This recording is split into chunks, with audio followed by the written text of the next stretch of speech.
Bismillahirrahmanirrahim. Assalamualaikum warahmatullahi wabarakatuh. Alhamdulillahi rabbil alamin, wassalatu wassalamu ala rasulillahil karim, nabiyina al-amin, sayyidina Muhammadin wa ala alihi wa sahbihi wa dhurriyyatihi wa ummatihi ila yaumiddin.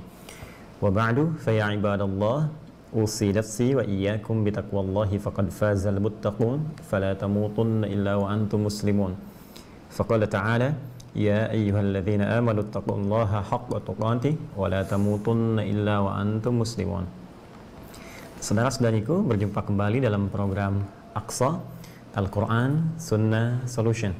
Semoga perjumpaan kita diridhoi oleh Allah Subhanahu wa taala, dan saat ini kita telah memasuki hari ketiga di bulan Dzulhijjah tahun 1441 Hijrah. Dengan tadi tibanya waktu maghrib, berakhir hari yang kedua, tentunya dengan segala materi yang telah kita bahas, telah kita sajikan tentang keutamaan 10 hari pertama di bulan Dzulhijjah.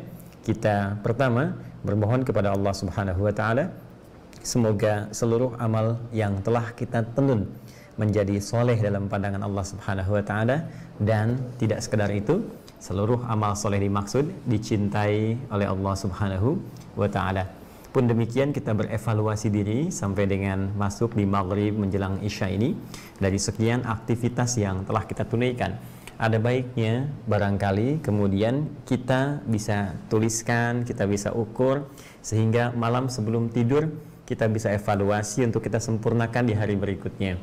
Ya, sebagai contoh, di pertemuan yang lalu telah coba kami tawarkan menu-menu amal soleh, ya, berupa ragam sholat misalnya, jenis sholat sunnah di luar yang fardunya.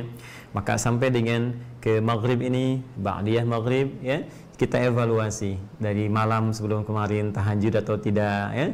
Kemudian setelah itu masuk sholat-sholat sunnahnya dari yang qabliyah, subuh, sholat duha, syuruk sebelumnya, sampai dengan ke zuhur, asar, maghrib barusan, ya, mau masuk ke isya. Kalau ada yang kurang maksimal misalnya, baik segi penunaiannya sendirian atau berjamaah, kita coba tandai, ya, kita coba berikan catatan yang keesokan harinya. Kemudian kita bermohon kepada Allah Subhanahu wa taala sebelum tidur supaya Allah beri kesempatan dan kekuatan untuk menyempurnakan yang kurang-kurang tadi. Demikian bacaan Al-Quran kita, baik itu qiraah, sekedar baca, memperbanyak tilawah, memahami isi kandungan, ataupun juga tahfidz untuk mulai menghafal itu semua, dan amalan-amalan lain, terkhusus amalan puncak, ya, dari sunnah yang mungkin bisa dilakukan khususnya di 9 hari awal pertama Dzulhijjah, yaitu siyam, berpuasa yang punya nilai tersendiri dan amalan-amalan yang bisa kita maksimalkan. Semoga bagi siapa yang berpuasa di hari ini diterima setiap amal ibadahnya, dan yang belum memiliki kesempatan, esok hari insya Allah dikuatkan oleh Allah Subhanahu wa taala. Sedangkan bagi saudari-saudari kita yang sering bertanya dari kalangan akhwat, jika memang tiba masa liburnya, masa haidnya, tidak harus kemudian berkecil hati, karena ada amalan-amalan yang lain yang bisa dimaksimalkan, sementara amalan-amalan rutin tertuliskan pahalanya berdasar keterangan Nabi sallallahu alaihi wasallam yang sering saya utarakan dalam kesempatan ta'lim. Idza maridal 'abdu aw safar kutiba lahu mithla ma kana 'alaihi muqima sahihan. Jika seorang hamba tengah sakit atau punya uzur semisalnya, ya, atau bahkan dalam keadaan safar, tak mampu mengerjakan amalan rutinnya, sedang ia telah terbiasa dan menginginkannya, tapi karena uzur syar'i tertentu tak bisa menunaikannya, maka pahalanya tetap tercatat sempurna.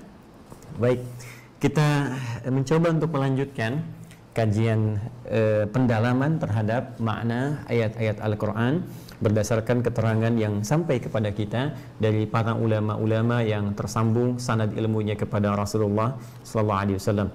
Semoga dengan itu bertambah wawasan kita, ilmu kita, dan khususnya kekuatan, keyakinan, keislaman kita untuk bisa lebih mendekat kepada Allah Subhanahu wa ta'ala.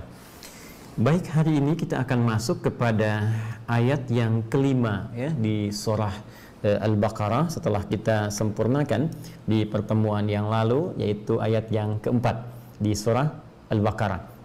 Nah, sebelum kita masuki ke ayat yang kelima ini, ada baiknya teman-teman yang baru tersambung dengan kajian kita untuk mereview ya menyimak, melihat, mengamati, mencatat dan mengamalkan kembali ya apa yang telah dijelaskan pada pertemuan-pertemuan lalu, baik dari rangkaian surah Al-Fatihah khususnya bahkan masuk ke ayat pertama Al-Baqarah sampai yang keempat, sehingga ada ketersambungan dari pembahasan yang akan kita utarakan.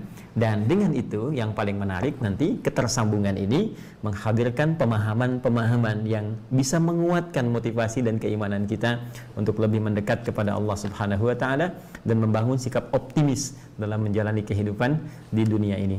Saya baca dulu ayat yang kelima, nanti kita coba pelan-pelan uraikan baik dalam pendekatan bahasanya yang terkait dengan fasahatul Quran, ya, keindahan, kefasihan dan kekuatan gramatikal Al-Quran yang beda dengan gramatikal bahasa Arab biasa, yang dengan itu kita akan temukan banyak sekali keistimewaan yang mengandung makna yang sangat berkesan. Juga tafsir, penjelasan terperinci yang disampaikan oleh para ulama yang bisa kita maksimalkan. Bismillahirrahmanirrahim. Ulaika ala hudam mir rabbihim wa ulaika humul muflihun. Ulaika ala hudam mir rabbihim wa ulaika humul muflihun. Baik, ada baiknya saya coba tuliskan dulu sehingga nanti teman-teman bisa melihat dengan lebih utuh, dan akan lebih baik barangkali dalam setiap kajian Aqsa Al-Quran Sunnah Solution di hadapan kawan-kawan ada mushaf, ya, yang akan lebih bagus kalau mushaf itu ya mushaf terjemah, ya, dengan itu bisa nanti sambil mengamati, melihat, pun demikian yang ada tafsir walaupun mungkin berterjemah bahasa Indonesia tidak ada masalah, nanti kita akan hadirkan pengayaan-pengayaan tersendiri. Mohon izin saya tuliskan sejenak, ya. Bismillahirrahmanirrahim. Ulaika, demikian, ya, ala, ya, hudam mir rabbihim, demikian. Saya harakati dulu. Ulaika ala hudam mir rabbihim, ya. Ini biarkan hukum bacaan saja nanti yang menghadirkan tanda, ya, baik nanti idgham misalnya bila gunnah atau di sini kemudian idgham bi gunnah. Wa ulaika, saya turunkan ke bawah untuk memudahkan pemaknaan. Wa ulaika humul muflihun. Humul muflihun, ya. Wa ulaika humul muflihun. Baik, ini ayat yang kelima di surah Al-Baqarah. Mari kita simak baik-baik. Ulaika, dan mereka itulah, ya, mereka itulah ala hudam mir rabbihim, yang lekat, ya, saya terjemahkan mengambil konteks kebahasaannya, yang lekat dengan petunjuk, ya, pedoman, pendampingan. Nanti kita lihat mir rabbihim, dari rabbnya, ya, dari rabb mereka, karena bentuknya jama saya masukkan kata merekanya. Dan wa ulaika, dan duanya itu dan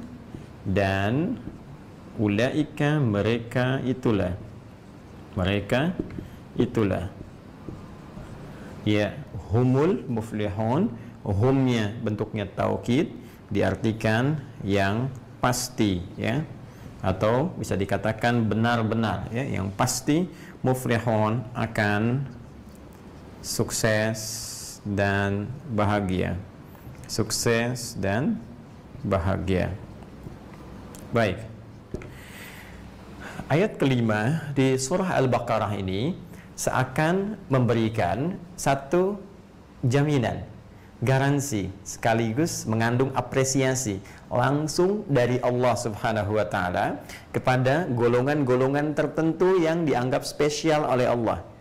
Ya, saya katakan spesial oleh Allah, ya, khaliq, bukan oleh makhluk. Kalau yang dianggap spesial oleh makhluk itu sifatnya terbatas, Ya, karena makhluk punya keterbatasan, maka seluruh sifat yang hadir, yang nampak dari makhluk pun sifatnya apa? Terbatas. Ya, karena itu jika ada seorang misalnya, taruhlah dia dimuliakan di satu tempat tertentu karena punya sifat keterbatasan, maka di tempat lain belum tentu kemuliaan dan keistimewaan ini bisa hadir. Orang yang dimuliakan di Jakarta belum tentu di Palembang dia dikenal. Orang yang dimuliakan di Palembang, di Jakarta, belum tentu kemudian, misal di Papua, dia pun mendapat kemuliaan yang sama. Orang yang bahkan dimuliakan di Indonesia, belum tentu di negara lain punya kemuliaan yang sama. Tadi, karena makhluk, dalam hal ini manusia, punya keterbatasan, maka seluruh sifat-sifat, respon-respon, segala aktivitas yang lahir dari yang terbatas ini, maka sifatnya punya keterbatasan. Tentu sangat berbeda dengan Khalik, Allah subhanahu wa ta'ala, yang tidak punya batas dalam segala hal. Karena itu ketika Allah memberikan sebuah garansi, maka garansinya akan menjadi tanpa batas. Bahkan bisa menembus batas-batas yang disimpulkan oleh manusia, tidak akan melewatinya. Dalam bahasa manusia, mustahil. Bagi Allah tidak ada yang mustahil. Ya, sudah banyak bentangan itu dalam Al-Quran. Bukankah sering kita tampilkan, ya, mohon izin, mohon maaf, seorang Nabi Zakaria misalnya, kan, yang bahkan istri beliau divonis secara medis sudah monofos dan mandul, katanya tidak akan punya keturunan, tapi batas menurut manusia itu bagi Allah tak berlaku. Ya, ketika ketentuan Allah hadir, mengandung maka mengandung, melahirkan melahirkan. Nah, bagaimana kemudian itu bisa hadir? Itu bisa hadir dengan cara pendekatan seorang hamba kepada Allah, sehingga dengan pendekatan yang tertentu, yang luar biasa, yang istimewa, maka lahirlah kemudian ketetapan Allah yang istimewa, yang menembus batas-batas yang tadi menjadi sekat dalam kehidupan. Ya, jika Anda berkata, berasumsi itu kan Nabi, ya kan? Itu isti Nabi, isti Rasul. Nah, mari kita ambil ya hal-hal yang lain, contoh-contoh lain yang terambil dari orang-orang yang bukan Nabi, bukan Rasul. Bahkan kemudian diabadikan dalam Al-Quran. Bahkan ada yang satu keluarga, ya, keluarga besar Imran. Imran bukan Nabi, bukan Rasul, tapi dengan amalan-amalan tertentu bisa dengan izin Allah menghadirkan Maryam yang punya keistimewaan. Dari rahim seorang perempuan suci, Maryam terlahir bahkan Nabi dan Rasul, Isa alaihissalam.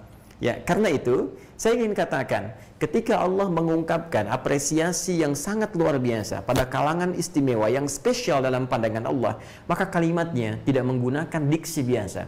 Kalimatnya menggunakan kata tunjuk yang mencakup karakter yang menghadirkan ketinggian.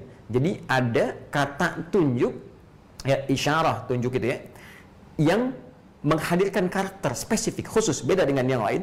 Dan saat yang bersamaan menunjuk ketinggian. Itulah dalam bahasa Arab yang disebut dengan ulaika. Ini poinnya. Nah, jadi kalau sudah menggunakan kata ulaika, ya, itu nanti secara umum, ya, secara umum itu berbeda dari yang biasa.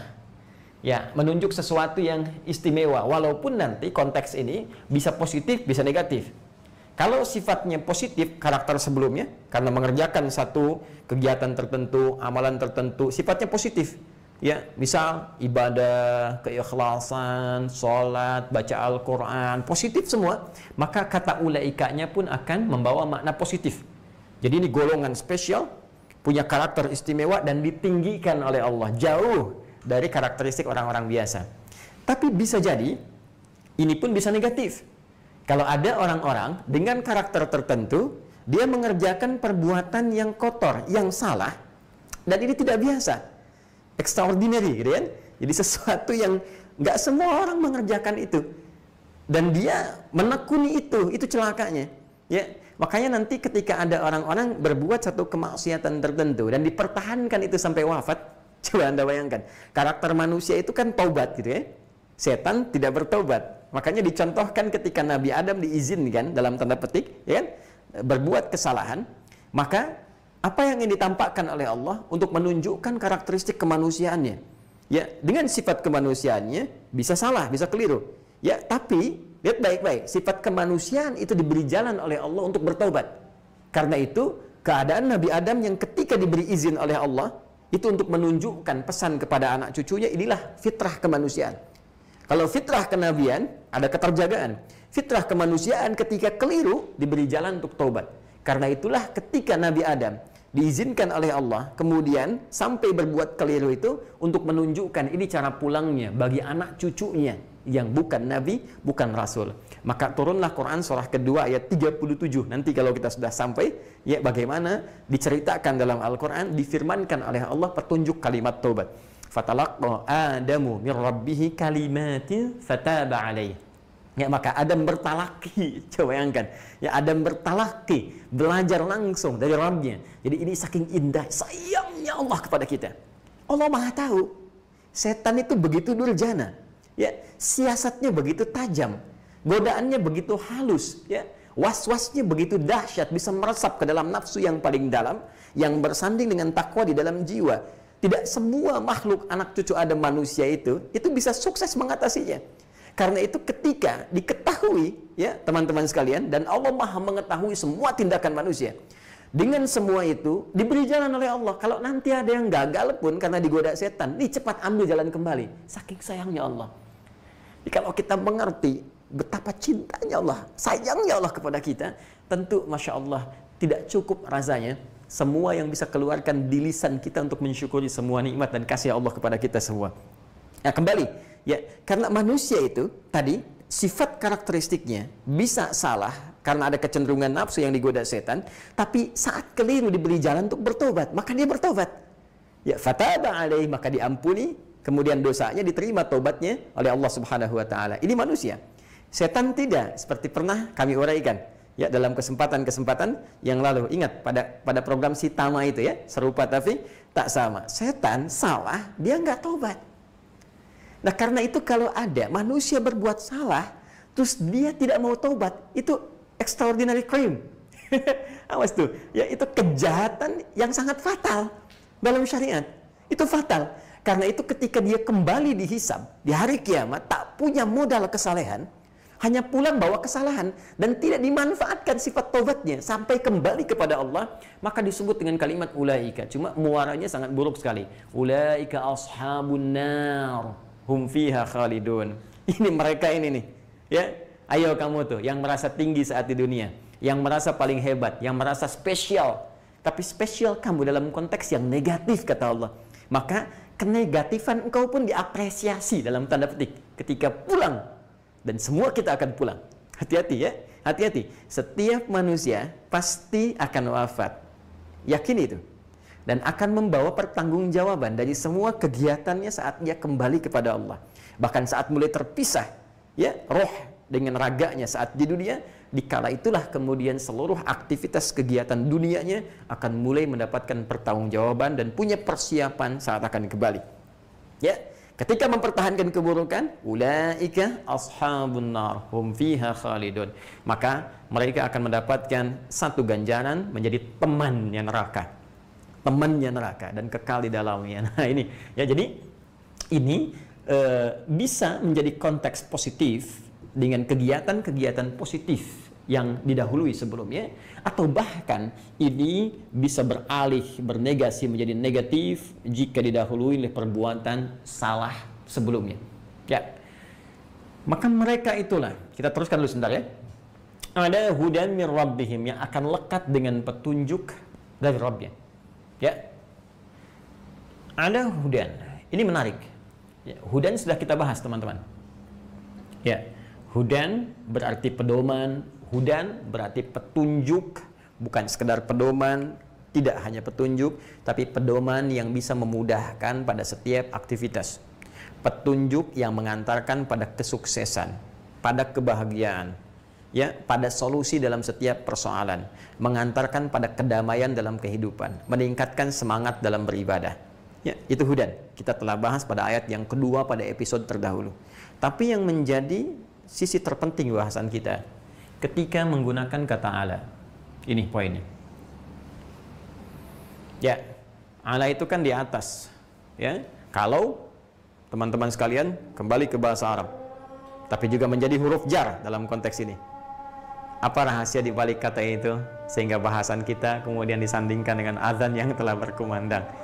Pun demikian kita bermohon kepada Allah bagi saudara-saudari kita yang sampai malam hari ini belum mengambil petunjuk hidayah Allah untuk berislam, semoga dikuatkan hatinya, ditanamkan kekuatan pada jiwanya untuk bersyahadat sebelum wafat dan kembali kepada Allah Subhanahu wa taala. Baik, kita lanjutkan bahasan kita masih dalam pengajian surah kedua Al-Baqarah di ayat yang kelima, ulaika ala hudam mir rabbihim wa ulaika humul muflihun. Tadi telah kita ulas sejenak sebelum masuk ke sholat isya bahwa ada golongan yang diapresiasi secara istimewa oleh Allah Subhanahu wa taala, ditinggikan, diistimewakan, yang menunjuk pada satu karakteristik amalan, dalam konteks ini positif, yang mereka telah kerjakan, sehingga disampaikanlah kemudian firman Allah dengan penggunaan diksi ulaika, menunjuk pada segala makna yang telah kita utarakan. Kemudian ada hudan mir rabbihim, ada hudan. Hudan juga telah kita uraikan dengan panjang lebar. Bagi yang baru bergabung bisa kemudian terkoneksi dan mereview kajian kita sebelumnya. Juga bahkan sebelum isya tadi telah kita kuatkan sejenak dengan pengayaan kata hudan. Yang paling menarik ketika ada kata ala sebelumnya. Ala ini di gramatikal bahasa Arab standar, khususnya di ilmu nahwu, masuk dalam kategori huruf jar yang menjadikan kalimat setelahnya secara berharakat kasrah secara normal. Ya, jika bukan kata-kata tertentu, ya, ada 9 setidaknya yang umum digunakan sebagai huruf jar, menjadikan kalimat setelahnya secara umum normal berharakat kasrah, yaitu min, ila, an, ala, fi, rubba, ba, kaf, lam. Ya, min, ila, an, ala, fi, rubba, ba, kaf, lam. Jadi kalau ada kalimat didahului oleh huruf-huruf ini, umumnya setelahnya berharakat kasrah. Min misalnya kan di Al-Quran, minal jinnati kan, wan nas. Jadi harakatnya kasrah. Pun demikian dengan ala, ya. Ini juga harakatnya asalnya kasrah, ya. Cuma kondisi kalimatnya berbeda dengan kalimat biasa, karena huruf akhirnya ada illat tidak menerima harakat, ya, maka harakat ini kemudian tidak nampak dan tanwinnya maju ke huruf sebelumnya. Ini untuk memudahkan pemahaman saja. Jadi kalau kita nanti kembalikan kepada ilat sarafnya atau qalbu makani dari perubahan-perubahan huruf, atau nanti perubahan dan penyesuaian kata, pembahasannya akan lebih melebar kembali. Tapi yang ingin saya ingatkan, ala tidak sekedar menjadikan kalimat setelahnya punya hukum majrur, ya, dengan harakat kasrah secara standar, tapi juga menghadirkan makna kedekatan, sesuatu yang lekat, ya.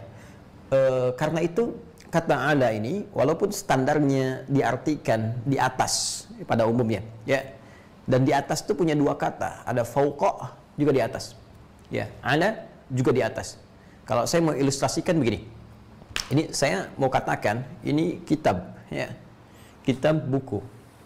Buku ini berada di atas meja posisinya. Ya, buku ini berada di atas meja. Kalau dia menempel seperti ini, maka saya gunakan kata ala, menempel lekat dengan meja. Saya katakan al-kitab alal maktab. Ya, buku ini di atas meja. Ya.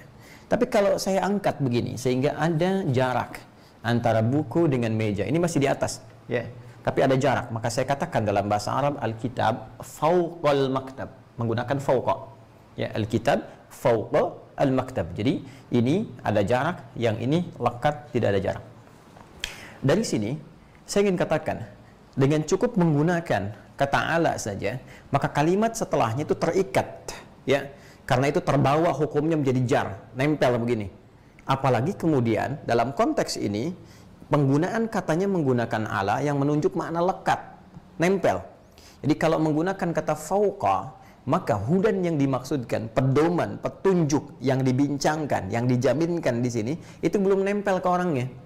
Ya, mungkin satu keadaan dapat pedoman, mudah. Tapi ketika datang masalah lain, belum tentu mudah untuk diatasi. Tapi ketika Allah di sini menetapkan diksi ada, sebelum kata hudan, ya, seakan-akan ingin memberikan gambaran, saking spesialnya golongan ini, Saking mulianya, saking tingginya derajatnya di hadapan Allah Subhanahu wa taala, sampai-sampai pedoman yang memudahkan kehidupan, mengantarkan pada kesuksesan, kebahagiaan, kedamaian, ketentraman, itu dilekatkan oleh Allah dalam setiap titian aktivitas mereka. Di seakan-akan kemanapun beraktivitas, itu mereka lekat dengan petunjuk Allah. Ya, indah sekali bekerja lekat dengan petunjuk Allah Subhanahu wa taala. Terjaga dengan nilai-nilai Rabbani, ya, nilai-nilai penjagaan dari Allah Subhanahu wa taala. Karena itu orang-orang ini ketika lekat dengan petunjuk Allah, kemanapun beraktivitas, maka dia akan terjaga dalam rel nilai-nilai kebaikan, rel kesolehan. Ya, mustahil orang yang lekat dengan petunjuk Allah itu akan korupsi, mustahil. Karena ketika lintasan di pikiran itu akan mengerjakan, ya, ajakan mengerjakan perbuatan maksiat itu tiba, maka petunjuk itu yang akan mematahkan, ya, membentahkan dan menanggalkan semua itu untuk tidak hadir dalam dirinya. Pun demikian, ketika hadir persoalan-persoalan, ya, mohon maaf, bukan berarti nggak punya masalah. Tapi masalah itu ketika datang, bersanding dengan petunjuk yang memudahkan. Jadi seakan-akan ringan persoalan yang dihadapi itu. Ya, jadi ini yang ingin saya katakan. Ada golongan spesial yang pedoman, petunjuk, segala kemuliaan itu dilekatkan oleh Allah dalam setiap titian aktivitasnya. Ada petunjuk yang melekat di matanya, sehingga pandangannya itu anti kepada maksiat, anti pada yang salah. Jadi begitu menatap gambar-gambar yang tak pantas, dia bisa alihkan. Ya kan? Ada petunjuk di telinganya, sehingga ketika dia mendengar sesuatu yang tidak pantas, dia enggan untuk mendengarnya, dia palingkan. Ya, ada petunjuk di lisannya, sehingga ketika ada bisikan untuk mengeluarkan kata-kata yang tak pantas, salah itu tak bisa keluar di lisannya. Seakan-akan dia tidak punya pulsa kesalahan. Ya, yang ada pulsa kesolehan, sehingga lisan ini terhambat berkata yang salah, terarahkan kepada yang soleh. Demikian pada tangan sampai dengan ke ujung kakinya. Ya, dari mana petunjuk ini datang? Ini min rabbihim. Dia datang dari Rabb mereka, spesial. Ya, bukan petunjuk-petunjuk yang didapatkan dari pendidikan formal, kan? Kan ada pedoman pendidikan formal, ya, dari bahkan TK, SD, SMP, SMA, ya, kuliah S1, S2, S3. Bukankah semua pendidikan itu membentuk karakter, ya, dalam kehidupan kita, menambah wawasan, membentuk sebuah sikap yang ditransformasikan sebagai tindakan keseharian kita menjadi rutinitas dalam kehidupan, ya kan? Ya, tapi tadi karena sifatnya ini terkumpul dari karakteristik manusia, ya, sifat-sifat yang dituangkan oleh manusia, berbagai macam nalar, berbagai macam pemikiran dituangkan dalam sebuah pedoman, ada kurikulum. Karena sifatnya manusia punya dengan sisi kebaikan, pasti punya nilai baik. Tapi tadi karena punya keterbatasan, maka sifat itu pun akan terbatas. Ya, karena itu boleh jadi apa yang dipelajari di Indonesia mungkin bisa tidak sama dengan yang dipelajari di Jepang, ya, di Eropa, atau ada prinsip-prinsip umum yang sama, serupa. Ini pelajaran sama juga dengan di tempat lain, tapi prakteknya bisa berbeda. Karena karakteristik lingkungan yang bisa membentuk sebuah karakter bisa beda satu dengan yang lainnya. Tapi ketika semua bimbingan itu datang dari Rabbul Alamin, dari Allah Subhanahu wa taala yang menguasai segalanya, yang bisa menggerakkan lingkungan, tampak dan tak tampak, bisa menggerakkan malaikat, bisa menggerakkan angin, bisa menggerakkan udara, bisa menggerakkan segala hal dalam kehidupan kita, bisa melembutkan hati orang-orang sekitaran kita. Ya, maka apa yang menjadi batas dari setiap kebahagiaan dan kesuksesan yang kita akan jangkau itu? Mustahil. Di kemanapun dia berpijak, baik ada di tempat, ya, bahkan even itu dia di Indonesia atau keluar dari Indonesia, tetap ketika dia mendapat jaminan, garansi, petunjuk, hudan dari Rabbul Alamin, maka kemanapun dia melangkah, itu akan lekat dalam kepribadiannya. Nah, yang paling menarik, di sini Allah menggunakan diksi kata Rabb. Ya. Dari sekian nama yang diperkenalkan dalam Al-Quran, yang menjadi Al-Asma'ul Husna, ya, wasifatihil ula. Jadi nama-nama terindah, terbaik yang disandangkan kepada Allah Subhanahu wa taala, ya, Ar-Rahman, Ar-Rahim, Al-Malik, Al-Quddus dan sebagainya. Tapi yang paling menarik di sini Allah menetapkan diksi menggunakan kata Rabb yang menunjuk pada sifat rububiyahnya. Ya, sifat ini yang menjadikan hadir aspek pemeliharaan. Dengan sifat ini Allah memelihara. Dengan sifat ini Allah maha merawat, menyembuhkan saat sakit, memaafkan kalau salah, mengampuni kalau berbuat dosa, memberikan segala kebutuhan, menyempurnakan setiap harapan-harapan. Jadi semua yang kita butuhkan dengan sifat rububiyahnya dan dengan nama yang disandangnya Rabb, maka dengan itu ada jaminan untuk diberikan saat kita memang membutuhkan itu semua. Bahkan dahsyatnya bisa hadir sebelum kita mintakan. Itulah sebabnya saat perjanjian pertama kali, teman-teman sekalian, ini diingatkan kembali ya, supaya kita sadar bahwa kita pernah melakukan perjanjian ini sebelum terlahir. Dalam rahim ibunda kita, khususnya saat kandungan itu mencapai usia 4 bulan, saat roh mulai ditiupkan berdasarkan hadis dari Abdullah bin Mas'ud radhiyallahu taala anhu, ya anin Nabi sallallahu alaihi wasallam wa huwa shadiqul masduq. Nabi selalu benar dan dibenarkan segala hal yang melekat kepada beliau. Qala, Nabi pernah bersabda, inna ahadakum yujma'u fi batni ummihi arba'ina yauman nutfah. Setiap kalian kan berproses dihimpun di perut ibundanya, di rahim ibundanya. 40 hari pertama berbentuk nutfah, pancaran spermatozoa yang kemudian berkumpul ya dengan ovum, berproses. Tsumma yakunu mithla dzalika 'alaqah. 40 hari kedua berbentuk 'alaqah, zigot yang mulai menempel di dinding rahim. Kan? Kemudian tsumma yakunu mithla dzalika mudghah, 40 hari ketiga, ya, ini sudah usia 4 bulan. Sudah mulai menjadi mudghah. Ini sudah dalam bahasa kedokteran sekarang bahkan. Ya, mudghah, daging sekratan yang mulai tampak terlihat bentuknya.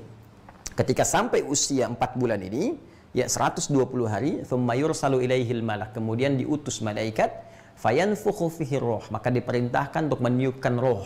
Jadi usia 4 bulan sudah ada rohnya. Nah, ketika ini ya sudah ada nampak roh ya di dalam janin tadi yang terkandung, maka ada dialog yang terjadi.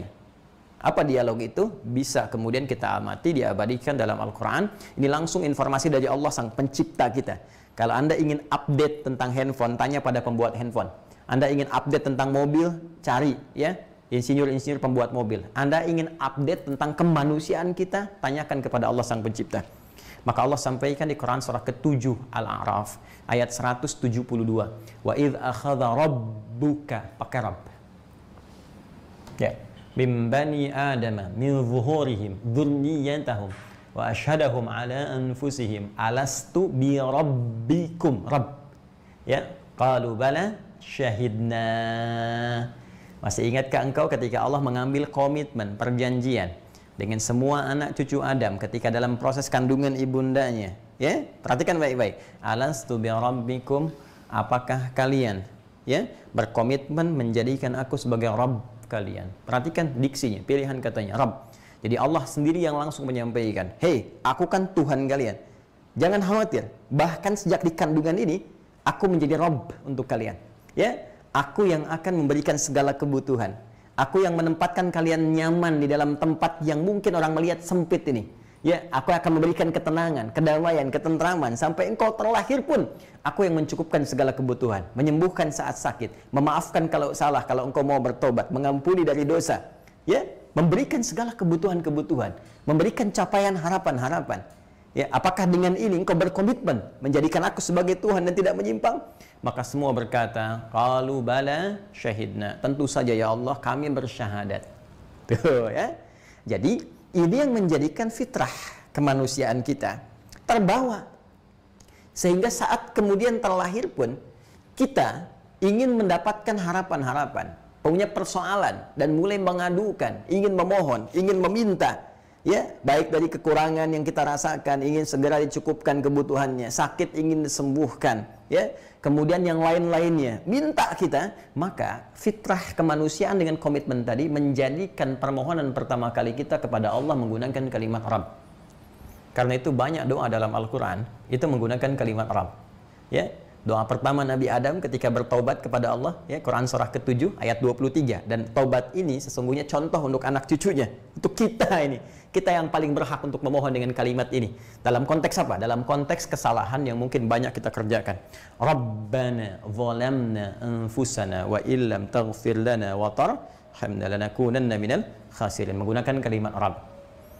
Ya, yang lainnya lagi. Rabbana la tu'akhidna in nasina aw akhtana. Rabbana wa la tahmil 'alaina isran kama hamaltahu 'alal ladzina min qablina. Rabbana wa la tuhammilna ma la taqata lana bih. Rabb. Al-Baqarah di akhir ayatnya, ayat 286. Bahkan doa minta kebaikan dunia akhirat pakai Rabb. Yang Anda sebut dengan doa sapu jagat itu, ya. Rabbana atina fid dunya hasanah wa fil akhirati hasanah wa qina adzabannar. Rabbighfirli wa li walidayya warhamhuma kama rabbayani shaghira. Rabb. Ya. Inti esensi dari kalimat ini saya ingin tunjukkan betapa sifat rububiyah, ya, sifat perawatan, sifat pemeliharaan, sifat pendampingan, sifat pemenuhan segala kebutuhan, sifat pengabulan dari doa, sifat pemaafan, pengampunan dari salah dan dosa, itu mewakili konteks ini, dan nama Allah yang menyandang semua kemuliaan ini disebut dengan Rabb. Apa yang menjadi kaitan dengan pembahasan kita? Ketika Allah menetapkan diksi Rabb yang melekat pada kalimat hudan ini, seakan-akan Allah yang memberikan isyarat, hei, orang-orang spesial ini yang akan beraktivitas ini, aku dengan segala sifat rububiyahku, ya, yang punya sifat memberikan segala kebutuhan, mengampuni dosa, memaafkan salah, menyembuhkan sakit, mendampingi dalam setiap kegiatan, maka sifat ini akan diturunkan, ya, segala kemuliaannya mendampingi setiap langkah hamba-hamba Allah yang istimewa ini berupa hudan. Jadi seakan-akan setiap langkahnya itu, ya, itu diperhatikan oleh Allah, diberikan petunjuk. Karena ini orang-orang ini spesial. Jadi ada semacam gerakan dalam tubuhnya itu yang menjaga setiap aktivitas hidupnya itu selalu bermanfaat dan terukur. Bisa masuk ke masjid otomatis kaki kanan. Jadi begitu akan masuk, nggak sadar mau kiri, itu bisa ditarik lagi gitu. Keluarnya kiri gitu. Itu otomatis itu. Ke kamar mandi masuk kiri, keluar kanan, itu baru kaki. Ya, tadi yang saya katakan ada bimbingan di mata, di telinga, di hidung, ya, di mulut sampai ke ujung kaki. Jadi indah gitu. Ya, bahkan di pikiran. Ketika ada satu prasangka yang nggak enak, dikembalikan kepada yang baik lagi. Kenapa? Karena setiap aktivitasnya dibimbing dengan sifat rububiyah Allah Subhanahu wa taala dalam bentuk hudan. Ya. Maka wajar kalau orang seperti ini pasti bahagia. Orang seperti ini, ya, pasti mendapatkan kesuksesan dalam hidupnya. Ya, karena Allah yang bimbing. Anda skripsi dibimbing dosen saja yang paling bagus, yang paling pintar, yang paling cerdas, pasti Anda dapatkan kemudahan. Sekarang yang bimbing Anda Allah. Berapa percepatan yang terjadi dari semua itu? Ya, karena itu ayat ini kemudian disempurnakan dengan kalimat yang sangat indah, wa ulaika, dan otomatis mereka itu orang-orang spesial ini. Disebutkan lagi untuk menunjuk sifat spesialisasinya. Hum. Ini dalam ilmu balaghah ini disebut taukid namanya. Taukid, ya. Ya, seperti ini. Kalau di ilmu saraf dhamir, ya kan? Tapi dhamir itu dibagi dua, kata ganti, ya. Muttasil, munfasil. Ya, huwa, huma, hum. Hiya, huma, hunna, anta, antuma, antum, anti, antuma, antunna, ana, nahnu. Ini dhamirnya bentuknya jamak lil ghaib, menunjuk bentuk jamak pada orang ketiga yang dibicarakan. Kalau belajar ilmu saraf sampai di situ. Tapi kalau kita masuk kepada ilmu balaghah, ini dhamir munfasil. Munfasil itu terpisah, nggak nyambung dengan kalimat sebelum atau setelahnya secara struktur. Ya, jadi ini kalau munfasil tuh kalau dihilangkan juga bisa ditutup. Ya, kalau kalimatnya ditutup begini bisa dikatakan wa ulaikal muflihun di luar Al-Qur'an. Tapi ketika kalimatnya dimunculkan, nah maka ini nanti berubah fungsinya di ilmu balaghah menjadi taukid namanya, penguat. Sesuatu yang memberikan garansi, jaminan, penegas. Ya, seakan-akan Allah ingin berkata begini, dan mereka itu aku tegaskan, aku jamin. Karena terjemahannya lebih bagus menggunakan kata pasti. Pasti al-muflihun menjadi golongan orang-orang yang sukses dan bahagia. Baik, sekarang pelan-pelan. Saya belum akan jelaskan ini dulu. Nah, saya ingin jelaskan yang ini dulu. Kita baru mengkaji kata-katanya, kita belum masuk ke makna tafsirnya. Disabar ya, mengajinya sabar, pelan-pelan, supaya kita mendapatkan kenikmatan dan kedalaman makna, sehingga menghadirkan wawasan yang luas dan menjadi bimbingan yang utuh saat kita akan menerapkannya dalam kehidupan. Ya, pelan-pelan ya, pelan-pelan. Baik, sekarang kita katakan, siapa mereka ini? Ya, ini tafsirnya mulai masuk. Siapa mereka yang istimewa ini? Yang ditinggikan oleh Allah ini, yang dapat jaminan kesuksesan, kebahagiaan dalam setiap titian aktivitas yang mereka lakukan. Siapa? Maka paling gampang rujuk lagi pada keterangan sebelumnya. Jadi di kaidah tafsir itu begini, kalau ada satu ayat yang kita sedang bahas, misal ini ayat kelima nih, surah Al-Baqarah. Nah, ayat yang dibahas ini disebut dengan siyak namanya. Ya, konteks pemaknaannya apa nih ayat ini yang kita bahas. Untuk mengetahui secara sempurna, secara utuh pemaknaan ini, maka lihat korelasinya dengan ayat sebelum dan setelahnya. Jika kita ingin melihat ayat sebelumnya, maka disebut dengan sibak namanya. Ya, sibak, ayat yang mendahului ini, yang sebelumnya. Korelasi dengan ayat setelahnya disebut lihaq namanya. Lihaq. Ya, lihat ayat setelahnya. Apa hubungan dengan ayat sebelum dengan ayat setelah? Ya, karena ayat ini muncul di ayat yang kelima, teman-teman sekalian, ya, dan kita belum bicara pada ayat yang ke-6, ke-7 dan sebagainya, maka yang paling memungkinkan kita lihat keterkaitannya dengan ayat sebelumnya. Sibak. Ya, yaitu sebelum 5 ada ayat 4, ada ayat 3, ada ayat 2, ada ayat 1. Apa kaitan ayat yang kelima ini dengan ayat-ayat sebelumnya? Yuk kita cari. Mereka itu kan kata ganti yang menunjuk pada orang ketiga dalam bentuk jama, ya. Dia jamanya mereka kan? Perhatikan baik-baik. Allah bisa mengatakan hum, mereka juga, tapi di sini pakai ulaika. Tadi saya telah jelaskan untuk menunjuk ketinggian mereka. Untuk menunjuk satu yang istimewa pada diri mereka. Nah, sekarang kita lihat siapa mereka itu. Maka untuk menemukan kata mereka ini, lacak lagi kapan kata mereka muncul di ayat-ayat sebelumnya. Ya. Yuk kita lihat. Alif Lam Mim. Belum muncul kan? Baik, ini sudah kita jelaskan maknanya untuk menunjukkan kesempurnaan Al-Quran dengan segala keluasan maknanya, kedalaman maknanya, juga tantangan bagi orang-orang yang meragukan untuk menghadirkan semisal Al-Quran yang disusun dari huruf-huruf yang keluar dari tempat keluarnya huruf makhraj mereka, baik dari alif, ya, dari bagian rongga paling dalam, tempat suara a, kan, sampai kemudian lam, sampai ke lidah, mim, sampai keluar di bibir. Silahkan, itu telah kita uraikan, lacak lagi pada keterangan yang sebelumnya. Dzalikal kitabu la raiba fi. Semua keterangan dalam Al-Quran itu begitu agung, begitu tinggi, bersumber dari zat yang paling tinggi yang tak mampu kamu jangkau. Tidak seperti yang kau bayangkan, tidak seperti yang kau tuduhkan. Ya, kalau mau tuduh datangkan bukti, jangan sembarangan cuma nuduh nggak ada keterangan. Tapi diyakinkan kau tak akan mampu. Karena itu jangan pernah ragu, ya. Jangan pernah ragu pada kandungannya. Hudal lil muttaqin. Maka isi Al-Quran ini akan menjadi pedoman petunjuk segala kemuliaan hidup bagi orang-orang yang bertakwa. Baik, orang-orang yang bertakwa. Ayat 3-nya, alladzina yu'minuna, yang mereka itu, ditemukanlah kemudian kata mereka. Sini, korelasinya dengan ayat ini. Yang ketiga, juga yang kedua. Di ayat ketiga ada kata alladzina, orang-orang yang, ya, orang-orang yang, ya, orang-orang jamak kan bentuknya. Maksudnya ini menunjukkan sifat orang-orang takwa. Masih ingat instrumennya yang sebelumnya? Ya, punya amalan hati, punya amalan fisik, punya amalan harta, punya keterkaitan dengan segala petunjuk yang Allah turunkan pada Nabi Muhammad sallallahu alaihi wasallam. Ya, maka segala sifat ini ditunjukkan melekat pada orang takwa, yaitu orang-orang yang punya sifat begini, begini, begini, begini. Bukankah kalau kita ingin rujuk lagi, bahasa yang paling gampang jangan sebutkan lagi kan? Ya, sifat-sifatnya cukup katakan mereka. Nih, dalam bahasa Indonesia saya katakan seperti ini.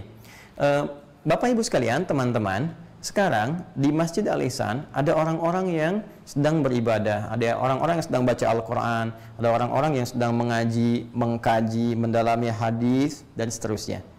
Lalu saya akan mensifati mereka, ya. Maka saya tidak perlu lagi katakan orang-orang ini, orang-orang yang tidak. Saya cukup katakan mereka, ya, mereka orang-orang yang sangat baik. Maka di sini Allahu Akbar, kita temukan keterkaitannya. Orang-orang yang istimewa itu, mereka itu, siapa mereka ini? Kembali kepada ayat ini. orang-orang takwa yang punya sifat-sifat yang disebutkan dari ayat 3 sampai 4. Yang kalau kita keluarkan lagi, satu, mohon izin, ya, saya coba hapus dulu ini untuk memudahkan. Bismillah. Satu, yaitu orang-orang yang punya amalan hati dalam arti beriman. Kedua, rajin menunaikan salat. Ketiga, senang berinfak. Keempat, mampu menjalankan semua petunjuk yang Allah berikan pada Nabi Muhammad, baik berupa Al-Quran ataupun As-Sunnah dalam bentuk ilmu dan hikmah. Tuh, 4 ini. Jadi orang-orang ini, ya, orang-orang ini dimuliakan oleh Allah Subhanahu wa taala, diberikan apresiasi karena mampu mengerjakan amalan-amalan yang tidak biasa, yang tidak mudah. Ada amalan hati, ya kan? Ada amalan fisik di sini. Ada amalan harta, ada petunjuk yang diikuti. Singkatnya, 4 poin yang disebutkan ini untuk menunjuk pada golongan orang-orang yang bertakwa.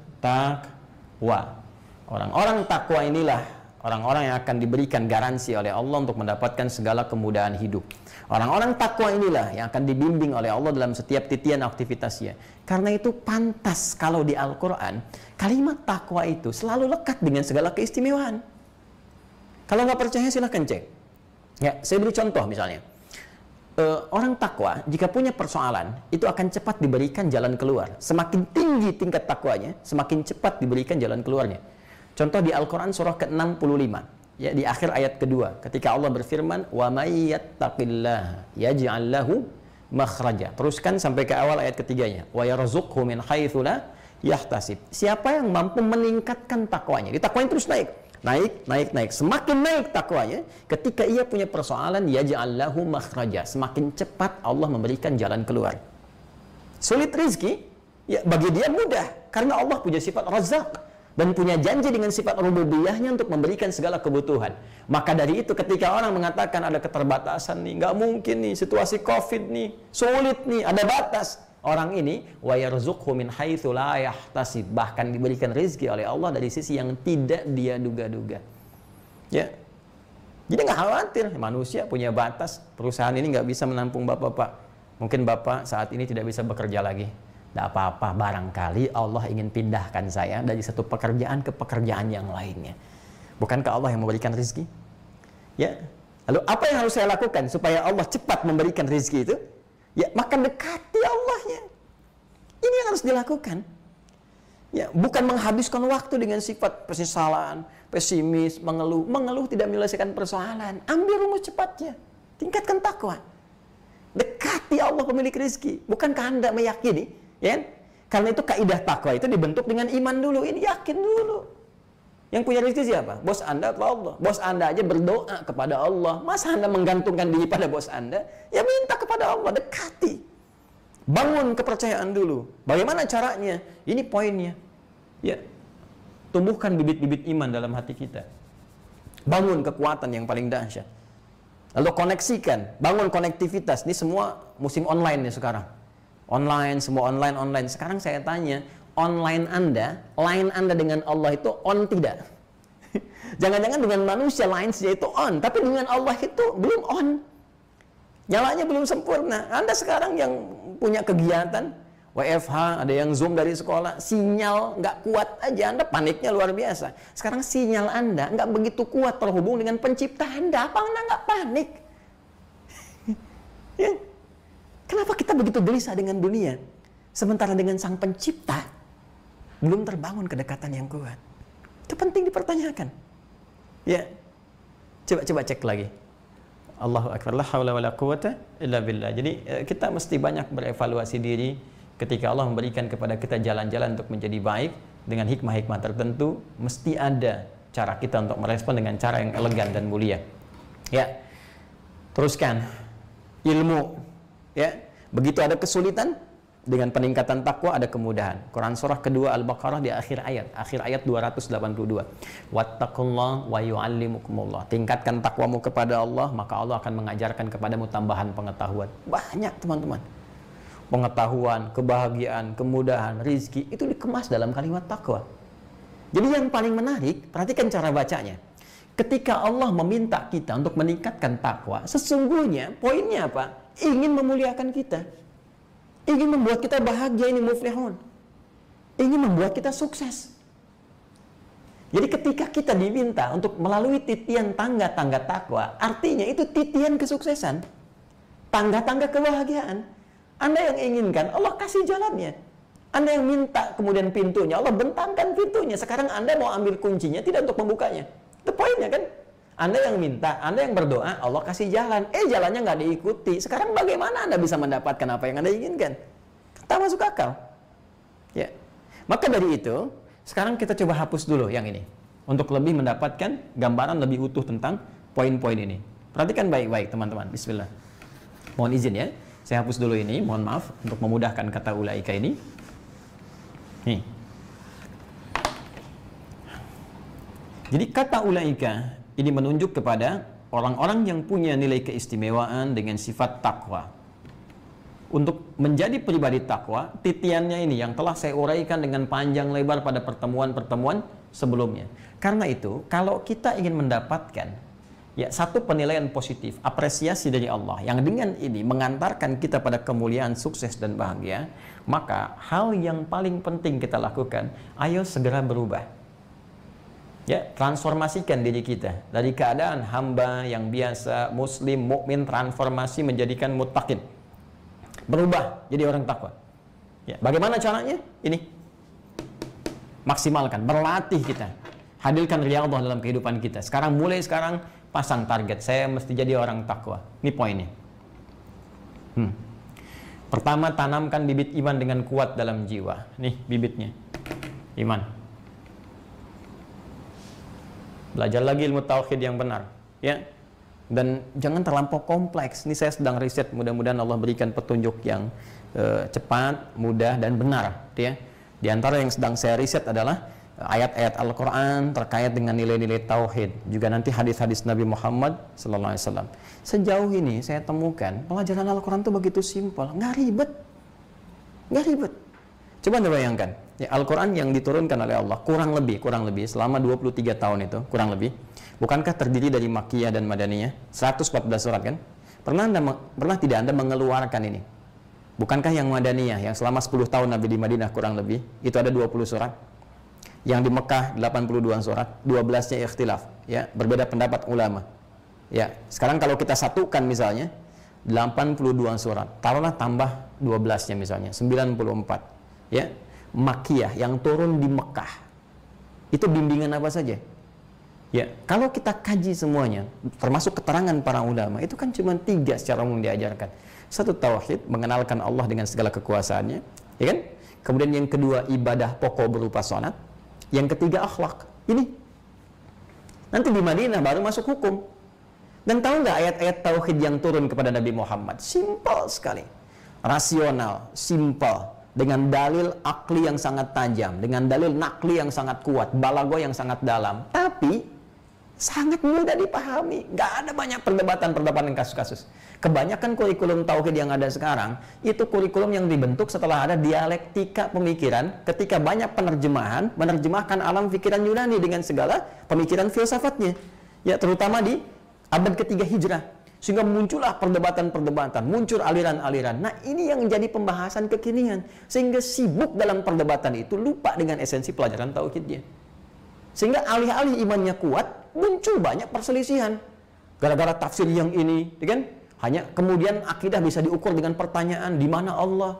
Sejak kapan kemudian itu bisa terjadi? Dari dulu orang masuk Islam itu dengan syahadat.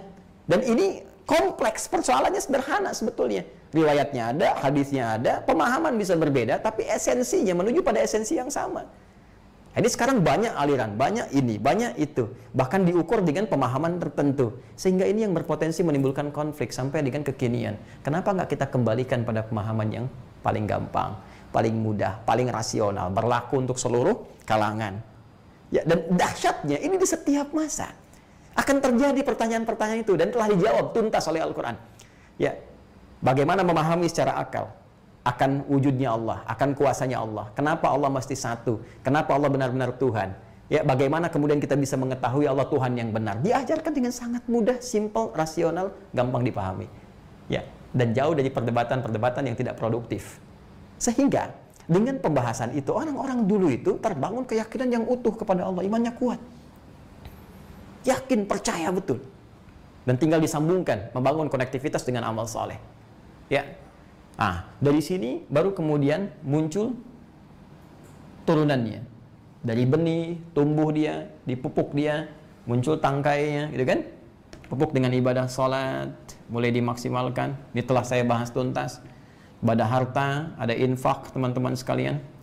Kemudian juga ada interaksi dengan Al-Quran sebagai petunjuk, kita bahas seperti pernah saya uraikan. Saya tidak ingin kaji lebih luas lagi karena telah saya terangkan dalam pertemuan sebelumnya. Ya, terlampau banyak menarik waktu sehingga nanti dari situ bahasan-bahasan lain tidak bisa kita maksimalkan. Sunnah. Sekarang lihat ungkapan yang paling indah. Ini jembatan menuju kualifikasi muflihun. Siapa itu muflihun? Orang sukses, orang bahagia. Pertanyaannya, kenapa yang dipilih kata ini? Yuk kita bahas keterangan kitab dari para ulama dulu. Saya bisa menyampaikan tapi akan lebih baik kita rujuk sehingga argumentasi kita menjadi semakin kuat, ya. Bismillah.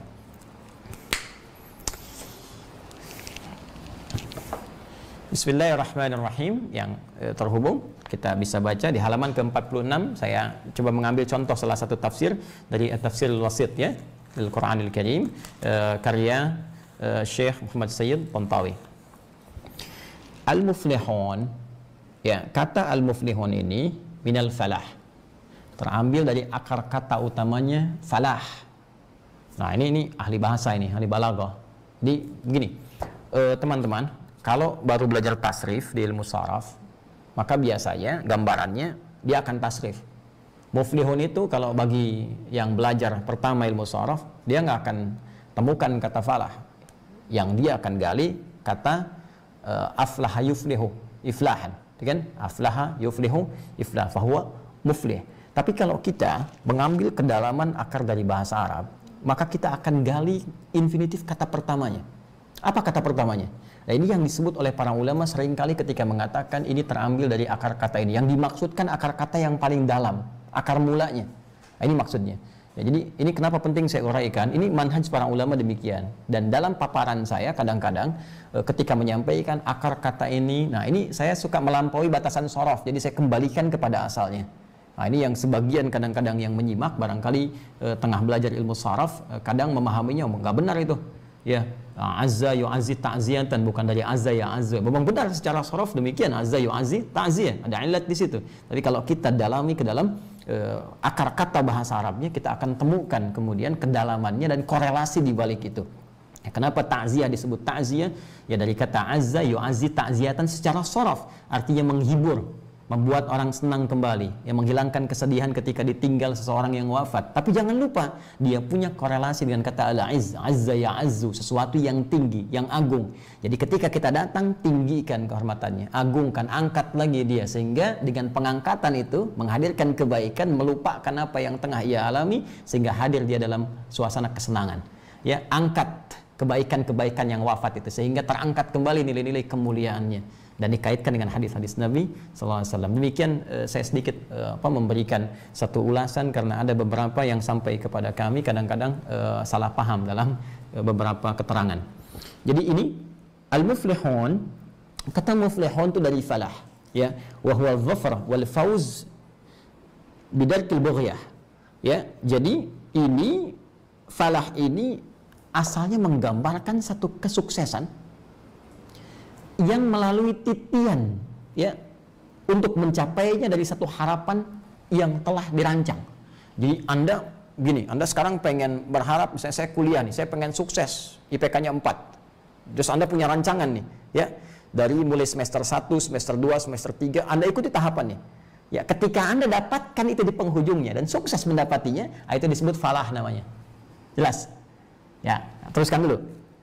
Wa asluhu minal falahi. Dan akar kata utamanya dari al-falhu, alif lam fa lam ha. Ya. Apa itu al-falhu? Ya, bisukunil lam Wa huwa syaqqu wal qata', yaitu sesuatu yang terbelah. Ya, sesuatu yang terbelah. Ya, jadi kalau ini ada meja misalnya, ini ada belah, ya bisa terbuka begini, ya bisa misalnya ada retakan juga, retakan yang tampak misalnya sedikit lubang. Ya, itu bisa disebut syak, ya, atau qata', ya, terbelah sama sekali. Atau misalnya ada sebuah retakan besar sehingga membentuk satu gambaran yang tidak utuh lagi. Ya. Teruskan. Wa minhu fallahatul ard wa huwa syaqquha lil harthi. Dari sini orang-orang petani yang membajak sawah, teman-teman, indah nih ilustrasinya. Petani yang membajak sawah, bukankah sawah itu dibelah kan? Sebelum ditanami padi kan? Oke, dibelah dulu, ya. Kemudian dilubangi dulu, ya. Ya, baru setelah itu kemudian dibajak kan? Ya, ada hewannya dengan sapi atau dengan alat tertentu, traktor, misal traktor atau sejenisnya. Bukankah itu semula kita akan kondisikan tanahnya, ya bukan rata dulu kan? Ya, tapi kita belah dulu kan? Sehingga semacam sama seperti ini. Tadi ada kayu retakan, ini juga ada lubang-lubang, ya. Ada bagian-bagian tertentu yang mudah untuk ditanami benih. Nah, dari situ mudah kemudian ditanami benih, mudah kemudian dirawat sampai tumbuh, diberikan pupuk sampai menguning padinya sampai dipanen. Karena itu petani dalam bahasa Arab itu disebut fallah namanya. Fallah. Kenapa disebut fallah? Karena untuk memanen itu dia butuh perjuangan. Dia butuh membajak dulu, lahannya disiapkan dulu supaya bisa menerima benih itu. Setelah siap baru ditanamnya. Setelah benih ditanam, dijaga, dipupuk. Dijaga dari hama-hama dijaga, ya, dari burung-burung yang dijaga, kadang bikin orang-orangan dan sebagainya, kan? Sampai tiba waktunya untuk dipanen. Jadi untuk memanen itu nggak bisa tiba-tiba Anda lemparkan benih ke tanah langsung tumbuh, belum tentu, mesti dikondisikan. Nah, dengan keindahan ini dibawalah itu sebagai majas, kiasan, menggunakan kata muflih, jamaknya muflihun, seakan-akan Allah ingin memberi isyarat kepada kita, hey, untuk sukses itu nggak bisa balikan telapak tangan sukses, mustahil. Ingin bahagia itu nggak gampang. Ya, coba lihat petani, belajar dari situ. Maka seperti terambil dari kata fallah, al-falhu, aflaha, yuflihu, muflihun, seakan-akan Allah ingin mengatakan, jika kamu ingin jadi orang takwa, ingin manen dengan sifat takwa, panen kebahagiaan, panen kesuksesan, panen pada puncaknya dengan mendapatkan takwa itu, maka pertama kondisikan, siapkan ladang yang baik dulu di hati kita, cawan hati kita kondisikan dulu. Seperti petani mengondisikan lahan sawahnya. Ya, berikan dulu area yang nyaman di hati kita, tenangkan dulu, siapkan niat dengan utuh, jadikan orientasi hidup kita dulu untuk mendekat kepada Allah, baca buku-buku yang mendekatkan diri dengan Allah, ya. Baik, setelah kita siap itu, baru bibit imannya tanamkan. Ya, tanamkan dalam jiwa kita yang paling dalam. Belajar ilmu tauhid yang benar. Ya, pelajari bagaimana beriman kepada Allah, bagaimana meyakini tentang Allah, kemudian memberikan pendampingan dari malaikat, tentang kitab-kitab. Ya, setelah itu ada pupuk. Dengan apa memupuk iman itu supaya tumbuh nanti iman itu menjadi tumbuhan takwa yang kuat. Akarnya tertanam kuat kemudian ke dalam hati. Ya, tapi cabangnya bisa menjangkau kuat sampai dengan ke langit. Sehingga ketika kita memohon sesuatu mudah untuk dikabulkan oleh Allah Subhanahu wa taala. Bagaimana memupuknya? Pupuk dengan salat. Ya. Jaga. Jaga, dia pupuk dengan salat, pupuk dengan infak, pupuk dengan amal soleh. Pelajari bagaimana menjaga tanaman takwa ini supaya tumbuh dengan baik, supaya buah-buahnya itu tumbuh dengan kebaikan. Kemudian jaga dari hama nafsu. Bukankah lawan takwa itu nafsu? Seperti pernah saya uraikan kesempatan lalu, ya. Jaga dari virus-virus setan, ya kan? Ya, ada hama, ada tikus-tikus dan sebagainya. Jaga itu semua, tuh indah menggunakan satu kalimat tapi memberikan pelajaran besar kepada kita bahwa untuk menjadi pribadi takwa nggak mudah. Ya. Anda mau sukses saja belajar di dunia butuh perjuangan. Sekarang pengen sukses akhirat dengan membalikan telapak tangan mustahil. Pasti ada perjuangan. Dan indahnya setiap kita berjuang, setiap keringat yang keluar, pikiran yang kita hadirkan, aksi yang kita kemudian tampakkan, di situ kan ada pahalanya. Itu keindahannya. Dan Allah melihat pada perjuangan kita, hasil itu belakangan. Ya, tapi yang paling indah, setiap yang kita perjuangkan itu, dari mulai memupuk hati kita, kita niat sudah ada pahala. Tuliskan poinnya 10. Ya? Terus berusaha, saya mau berinteraksi dengan sholat nih. Saya mulai sholatnya ingin rutin, ingin sempurna, ingin tambah dengan sunnahnya. Baru niat dapat pahala, dikerjakan dapat pahala lagi. Nanti lihat dampaknya setelah itu. Tiba-tiba muncul buah ketenangan, baru sholat dah tenang, dah semakin lapang, semakin bisa menerima takdir Allah Subhanahu wa taala, semakin mulai semangat untuk berikhtiar. Itu belum sampai ke puncaknya, tapi sudah diberikan bonusnya. Kalau nggak percaya silakan. Coba deh mulai besok praktekkan kurikulum takwa kita dengan satu amalan dulu, sholat. Jaga sholat dengan baik. Karena itu kalimat menjaga sholat ketat di Al-Quran. Buka surah kedua ayat 238. Hafidhu ala salawati was salatil wusta wa qumu lillahi qanitin. Hei, ayo saling menjaga di antara kalian. Hafadhu yuhafidhu, saling. Bukan hafidhu yahfadhu yahfad. Saling. Jadi ingatkan orang tua, ingatkan anak. Anak ingatkan orang tua, ingatkan kawan. Jadi mengingat itu bisa Anda bikin status daripada bikin status yang aneh-aneh, bikin story yang nggak jelas, ya. Kadang-kadang, aduh suka nggak nyambung gitu banyaknya. Ya kopi aja dia tinggalkan, apalagi kamu katanya. Apa sih hubungannya? Kenapa nggak Anda keluarkan setiap hari satu hadis, kan? Kenapa nggak Anda keluarkan setiap hari satu ayat? Ayat tentang istiqomah, ya membangun sikap konsisten. Ya kan sering bertanya, Ustadz bagaimana jadi konsisten itu? Ya jawab dengan ayat, jawab dengan hadis. Daripada yang nggak penting. Untuk menjadi konsisten melalui 9 tahapan. 1 konsis 1, 2 konsis 2, 3 konsis 3, 4 konsis 4, sampai konsisten. Nggak ada faedahnya gitu. Ya. Wah, jadi lebih baik kita keluarkan ayatnya. Tsumma istaqamu tatanazzalu alaihil malaika. Jadi tatanazzalu alaihimul malaika alla takhafu wa la tahzanu wa abshiru bil jannati allati kuntum tu'adun. Jadi teman-teman sekalian, kenapa nggak satu ayat bikin status satu ayat Quran sehari satu ayat atau hadis Nabi, terus mengingatkan tentang sholat, mengingatkan tentang kemuliaan tahajud yang kira-kira memotivasi. Ya. Kurang lebih demikian. Nah, kalau ada kita bikin status orang lihat, ya, status tentang jilbab, terus tiba-tiba orang sadar, terus dia berjilbab, Anda dapat pahalanya itu. Ya, sampai dia wafat. Bayangkan. Ya, kalau ada orang sholat dari status kita, sadar dia sholat, dapat pahalanya. Apalagi yang bertransformasi, tiba-tiba orang itu dari nggak sholat jadi sholat, dari setiap dia sholat Anda dapat pahalanya. Paham ya? Nah, jadi teman-teman sekalian, ini gambaran yang ingin saya sampaikan. Ini indah sekali. Jadi di kitab ini Syekh Muhammad Sayyid Tantawi mengatakan wasta'mala minhu al-falah fil fawz ka'anna al-fa'iz syaqqa tariqahu wa falahahu lil wusul ila mubtaghah aw infatahat lahu tariqal dhafr wa insyaqqat. Jadi untuk mendapatkan ini seakan-akan orang yang sukses itu untuk menggapai kesuksesannya dia butuh perjuangan. Jadi siapkan dulu lahannya, bikin peta yang kuat, bikin kurikulum, hadirkan toolsnya, wasilah-wasilahnya, tempatkan. Setelah itu eksekusi itu semua. Anda ngejar dunia saja, Anda paham teori ini. Silahkan lihat pelatihan-pelatihan, motivasi-motivasi. Semua orang-orang sukses mengatakan butuh perjuangan. Ya, orang bikin bohlam lampu saya Thomas Alva Edison, saya kan bikin 1000 percobaan. Kalau saya sih kalau baca satu ayat ya di Al-Quran di surah An-Nur itu, ya surah 24 ayat 35, Allah nurus samawati wal ard dan seterusnya, wal misbahu fi dzujajah itu kan, dan cahaya itu mesti ada bohlamnya, itu selesai itu. 1000 percobaan. Kalau baca satu ayat misal gitu kan, tapi kan ini ingin menunjuk bagaimana ikhtiar yang luar biasa untuk urusan dunia.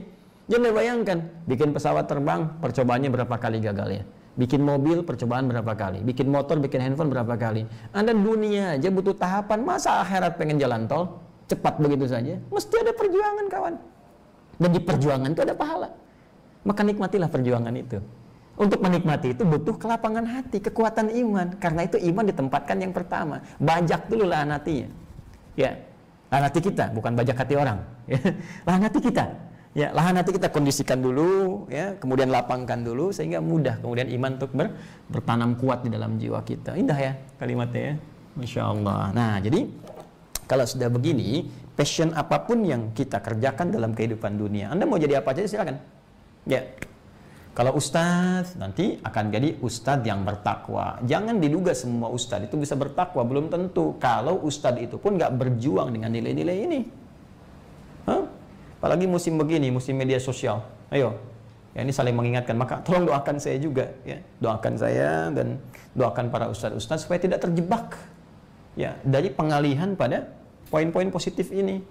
Coba betapa banyak yang orientasinya mungkin tergoda untuk mencari subscriber, mencari dunia, ya, mencari yang lainnya. Nah ini bahaya kalau sudah ke arah itu, nanti berbahaya. Ya. Pun demikian teman-teman secara umum, insinyur. insinyur yang bertakwa, ya kan? Polisi yang bertakwa, ya. Di militer misalnya TNI yang bertakwa dengan 3 matanya darat, laut, udara. Jadi pejabat silahkan, di legislatif DPR yang bertakwa, ya. Kemudian di eksekutif juga silahkan, dari mulai presiden ke menteri, ke gubernur, sampai ke bupati, sampai ke RT, sampai ke bawah. Indah sekali. Kalau dimulai dari sini semua bertakwa, saya yakin akan ada perubahan dalam kebaikan. Sebab sederhana, lihat kaidahnya ya. Kalau seorang hamba dekat dengan Rabbnya, dekat dengan Allah, maka sudah, jalan hidupnya akan terukur dalam nilai-nilai kebaikan. Mustahil. Untuk korupsi aja, saya yakin kalau semua pejabat dekat dengan Allah, KPK ringan, bahkan mungkin selesai tugasnya. Ya, teman-teman di kepolisian tuh tinggal minum teh, minum kopi, ya semuanya dekat dengan Allah. Mau nyuri takut, kan? Mau korupsi takut, mau korupsi, aduh takut kalau meninggal nih. Ya itu kalau belajar kadar kan begitu. Ya, kalau belajar ilmu tauhid kan benar. Bagaimana kalau saya sedang mencuri, sedang korupsi, diwafatkan Allah Subhanahu wa Ta'ala? Bagaimana kalau sedang berniat zina, tiba-tiba wafat? Itu kalau kita punya iman yang kuat, kontrolnya itu luar biasa. Makanya dari dulu Nabi itu memantapkan lu 13 tahun supaya semua sahabat-sahabat itu walaupun punya passion yang berbeda-beda akan jadi tubuh pribadi yang takwa. Silahkan cek. Kan sahabat Nabi itu nggak semua jadi ustaz. Ya, sahabat Ali bin Abi Thalib radhiyallahu taala anhu karamahullah wajah, ustaz, pengajar, dosen yang sangat brilian, genius, bahkan menguasai matematika. Ya, nanti ada tafsir Al-Jawahir karya Syekh Tantawi Jauhari, itu di jilid yang terakhir ada beberapa yang menarik, jadi teka-teki dari tinjauan hitungan matematika dan solusinya dari ayat Al-Qur'an. Di antaranya pembahasan yang diulas dengan kisah bagaimana seorang sahabat Ali bin Abi Thalib radhiyallahu taala anhu menyelesaikan satu persoalan faktual yang terjadi dengan pendekatan matematika tapi dihubungkan dengan ayat Al-Qur'an. Tuh, ada lagi yang pebisnis sukses, ya Utsman bin Affan, Abdurrahman bin Auf radhiyallahu taala anhum jami'an, ya. Kemudian siapa lagi? Ada yang diplomat, ya birokrat, Amr bin As, ya Muawiyah bin Abi Sufyan. Ya banyak sahabat-sahabat Nabi. Jadi ada yang di birokrasi, diplomasi, ada yang di militer, Khalid bin Walid, ya, Abu Ubaidah bin Al-Jarrah, ya, siapa lagi? Banyak sekali panglima, 12.000 sahabat Nabi, 38-nya panglima. Satu kualitas panglimanya, satu bisa menaklukkan Persia dan Romawi. Itu luar biasa. Ya, jadi bagaimana membentuk karakter itu? Awalnya ini. Jadiin dulu orang baik. Jadi ketika jadi panglima, panglima yang baik. Jadi birokrat, birokrat yang baik. Diplomat, diplomat yang baik. Jadi ustadz, ustadz yang baik. Jadi mufti, mufti yang baik. Kalau sudah baik, yang lain-lainnya itu akan mudah. Yang pintar tuh banyak, tapi mencari pintar yang baik itu nggak mudah. Sekarang ini kita butuh orang baik. Jelas? Ya, ini poinnya nih. Ya, karena itu dulu silakan cek. Nabi menugaskan seorang panglima misalnya dalam satu tugas utama, misal dalam satu medan peperangan atau pertempuran tertentu, masa-masa yang memang terjadi seperti itu tidak bisa seorang panglima hanya punya bakat perang diangkat begitu saja, tidak. Walaupun punya pengalaman militer yang bagus, punya kemampuan yang kuat, tapi syarat takwa ini mutlak. Bahkan level pimpinan batalion pun, danyon itu jadi imam. Jadi sekali danyon imam sholat juga. Apalagi panglima. Ketika masuk, jadi imamnya mesti itu. Imam sholatnya, yang mengarahkannya dan sebagainya. Itu membentuk karakter. Ya, apalagi kalau kita tarik dalam kehidupan harian kita dengan semua passion yang ada. Maka itu wajar.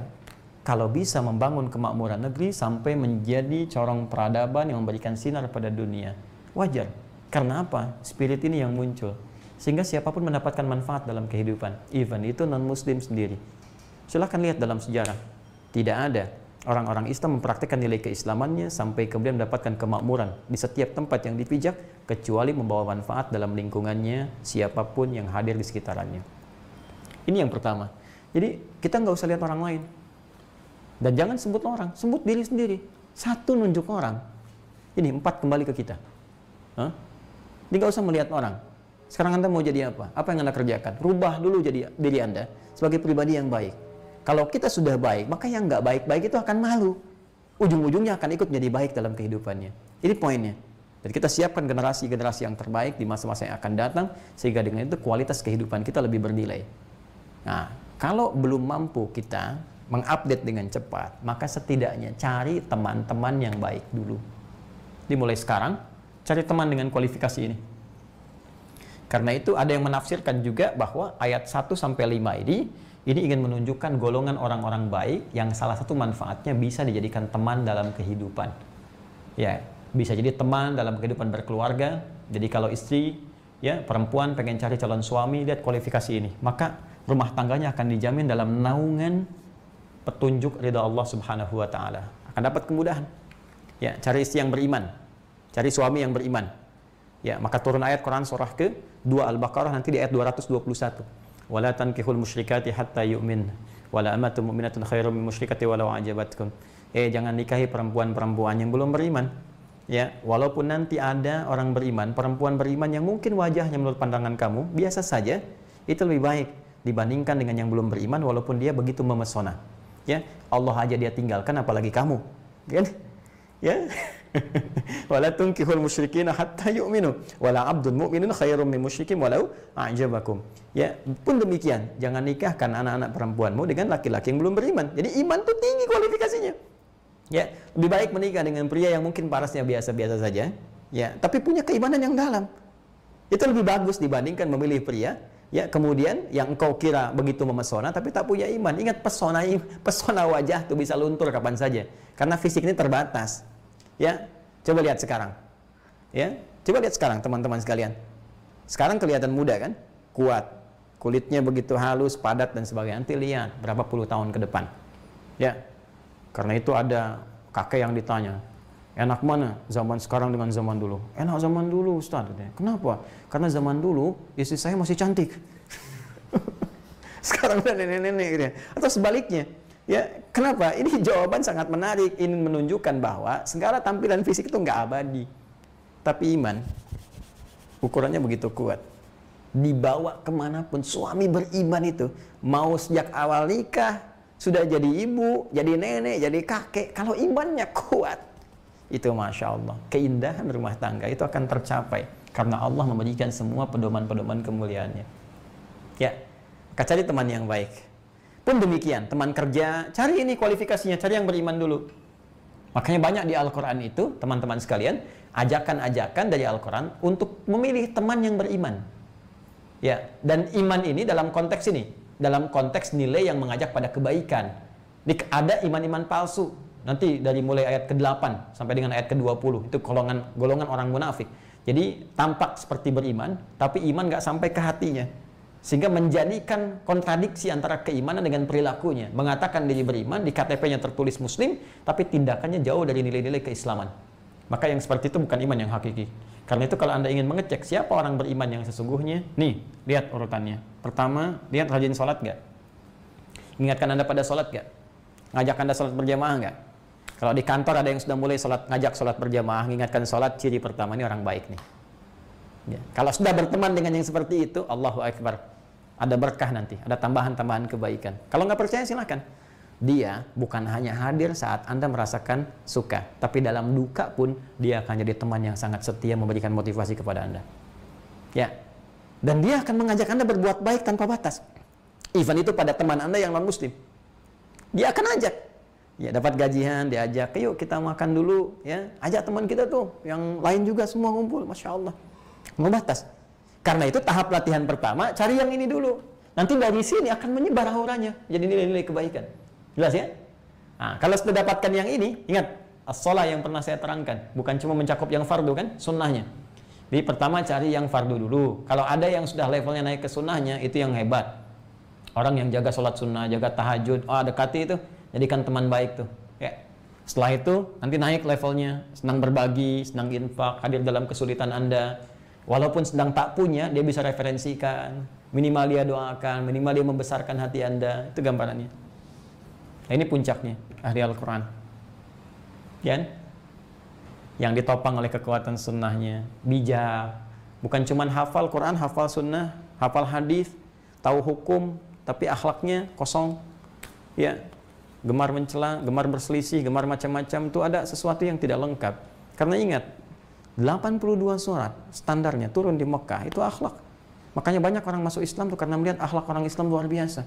Kasih sayang, cinta, kebaikan, kemuliaan itu. Kayak kalau ada orang Islam kasar, kotor, ngajak pada keburukan, awas tuh. Saya ingatkan sekali lagi, Kalau ada tanda-tanda orang ngajak pada kekerasan dan gak wajar, tembak orang, bunuh orang, bom orang, macam-macam, tidak pada tempat yang telah disyariatkan, bukan pada ketentuan yang dibenarkan, asal-asalan saja, apalagi ngajak di bumi kita tercinta, di tempat yang kita pijak di Indonesia ini, saya pastikan itu bukan ajaran Islam.